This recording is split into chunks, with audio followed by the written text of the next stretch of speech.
Halo semuanya, sebelumnya perkenalkan nama saya Catherine Vivi Lavia, NIM C2357201043, kelas B semester 4 Program Studi Sistem Informasi.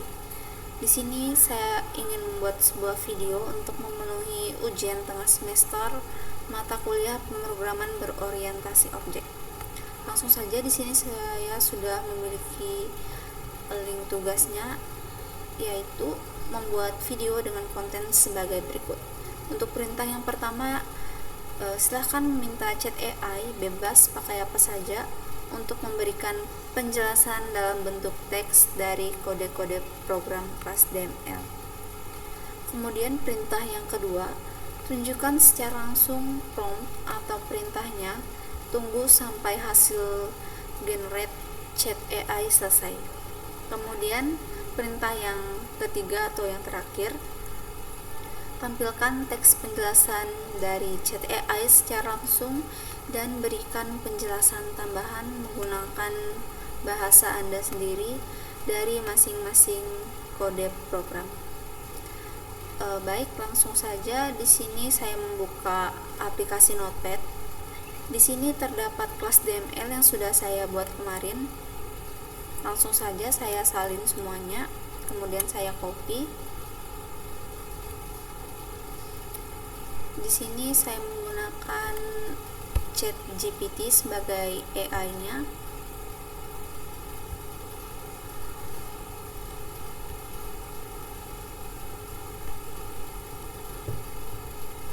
Kemudian saya tempel. Di sini saya tambahkan perintah. Untuk perintahnya saya salin saja.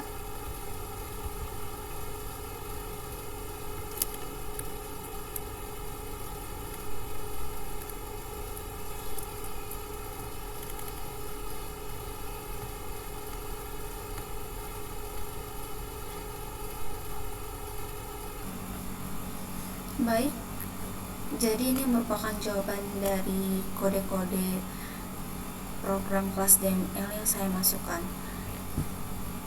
Di sini saya akan jelaskan, yaitu yang pertama, struktur kelas main.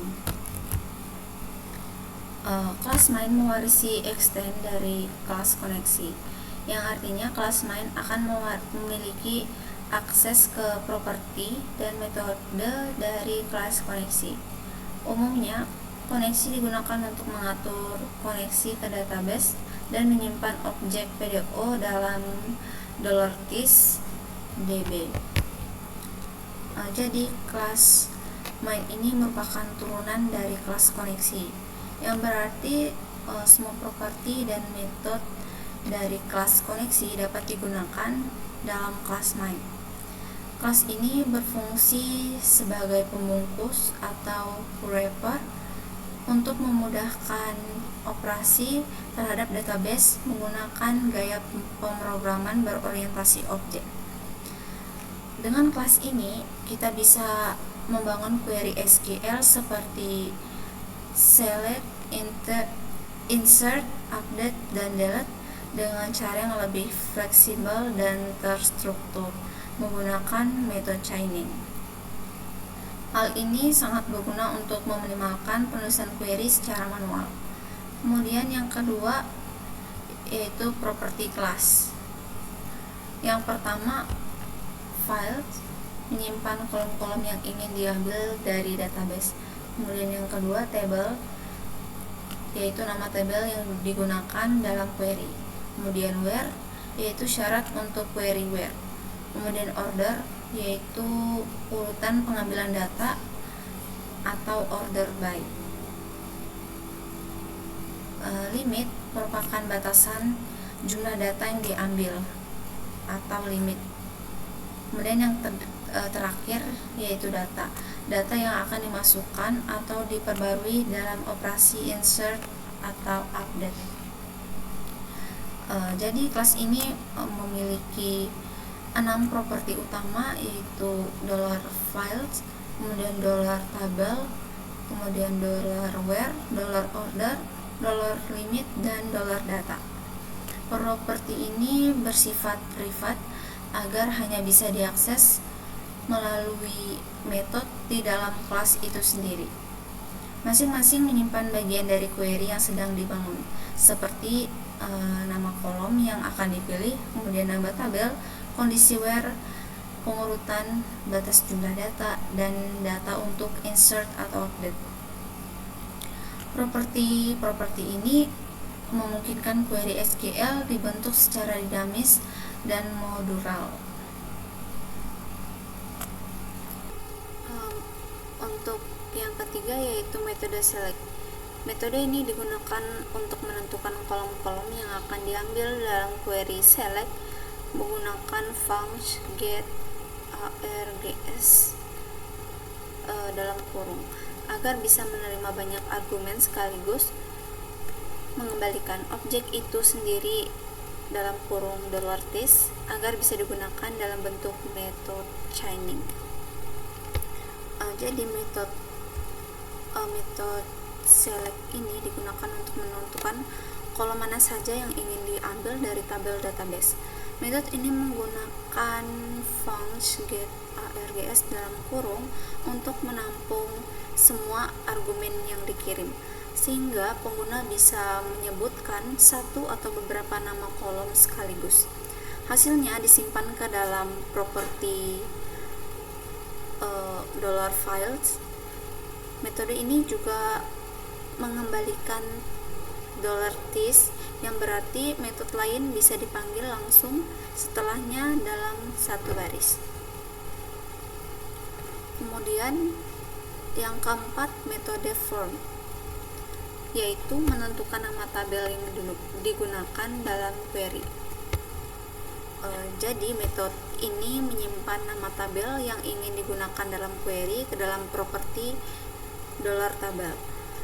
Ini adalah metode wajib setelah select, karena tanpa menentukan tabel, query tidak bisa dijalankan. Seperti metode lainnya, from juga didukung chaining dengan mengembalikan $t, sehingga pengguna bisa melanjutkan dengan where, order, atau metode lainnya. Kemudian metode where, yaitu menentukan kondisi where untuk query, misalnya ID sama dengan 1.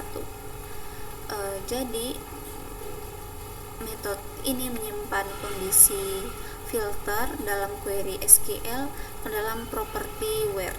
Misalnya kondisi ID sama dengan 1 atau status sama dengan aktif bisa diberikan di sini. Tanpa metode ini, query akan mengambil semua data tanpa filter. Namun, kondisi ini masih dalam bentuk string biasa dan belum menggunakan parameter binding, sehingga berpotensi terhadap SQL injection jika data berasal dari input pengguna. Kemudian metode order dan limit. Order digunakan untuk menentukan urutan data atau order by. Limit untuk membatasi jumlah data yang diambil. Metode order dan limit berfungsi untuk menambahkan pengurutan hasil dan membatasi jumlah data yang diambil dari database. Order itu bisa menerima nilai seperti ID, days, sedangkan limit menerima angka seperti 10 untuk mengambil 10 data. Keduanya disimpan dalam properti masing-masing dan akan diproses dalam query oleh metode get. Kemudian yang ketujuh, metode get. Metode get membangun query select berdasarkan properti yang telah diset sebelumnya dalam kurung $files, $table, $where, dan lain-lain, lalu mengeksekusi query tersebut dan mengembalikan hasil dalam bentuk array asosiatif. Jadi metode get adalah eksekutor untuk menjalankan query select. Ia menyusun string query SQL dengan menggabungkan semua properti yang telah ditentukan sebelumnya, seperti kolom $files, nama table dalam kurung $table, kondisi where, order by, dan limit. Query ini kemudian disiapkan dan dijalankan menggunakan PDO dalam kurung this, db, prepare query, dan execute, dan hasilnya dikembalikan sebagai array asosiatif. Ini adalah fitur utama dari kelas main yang memungkinkan pengambilan data secara dinamis. Kemudian metode insert dan create. Insert atau $data menerima data dalam bentuk array dalam kurung nama sama dengan Ali, kemudian umur sama dengan 25, dan menyimpannya ke $this menuju data. Kemudian create akan membentuk dan menjalankan query insert berdasarkan data tersebut. Jadi metode insert itu metode ini digunakan untuk menyimpan data yang ingin dimasukkan ke tabel. Data tersebut harus dalam bentuk array asosiatif, di mana key adalah nama kolom dan value adalah nilainya. Misalnya nama menuju Ali, umur sama dengan 25. Data tersebut digunakan oleh metode create untuk menyusunnya menjadi query insert. Kemudian untuk metode create yaitu untuk menyusun dan menjalankan query insert into berdasarkan data yang diberikan sebelumnya. Ia memanggil get files dan get entries untuk membentuk bagian kolom dan nilai dari query, lalu menggabungkannya dan mengeksekusinya melalui PDO. Ini adalah cara sederhana untuk melakukan insert. Namun tidak aman jika nilai data tidak divalidasi terlebih dahulu karena nilai langsung dimasukkan ke dalam query string. Kemudian metode bantu get files dan get entries. Get files mengambil nama-nama kolom dari array data. Kemudian get entries yaitu mengambil nilai-nilai dari array data dan menyusunnya dalam format value 1 atau value 2. Jadi get files yaitu untuk mengambil key dari array data dan menyusunnya menjadi string nama kolom SQL yang dipisahkan koma. Sedangkan get entries itu mengambil nilai dari array dan membungkusnya dengan tanda kutip untuk membentuk nilai-nilai SQL. Kedua metode ini digunakan dalam create untuk menyusun bagian dari query insert. Akan tetapi cara ini tidak menggunakan bin parameter sehingga berisiko terhadap SQL injection.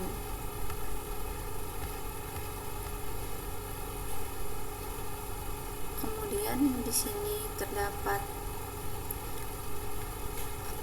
metode delete data dan del. Untuk delete data itu hanya penghubung agar chaining tetap konsisten, sedangkan del membangun dan eksekusi query delete. Jadi delete data sebenarnya hanya mengembalikan $this dan tidak melakukan apapun, seolah disiapkan hanya untuk konsistensi metode chaining. Sedangkan metode del dialah yang menjalankan query delete dari database berdasarkan kondisi where yang sudah disimpan. Tapi kondisi query ini bisa berbahaya karena dapat menghapus semua data jika tidak ada filter. Baik, demikian demikianlah penjelasan dari kode-kode kelas DML. Sekian dari saya. Mohon maaf jika ada kekurangan ataupun kesalahan. Saya ucapkan terima kasih.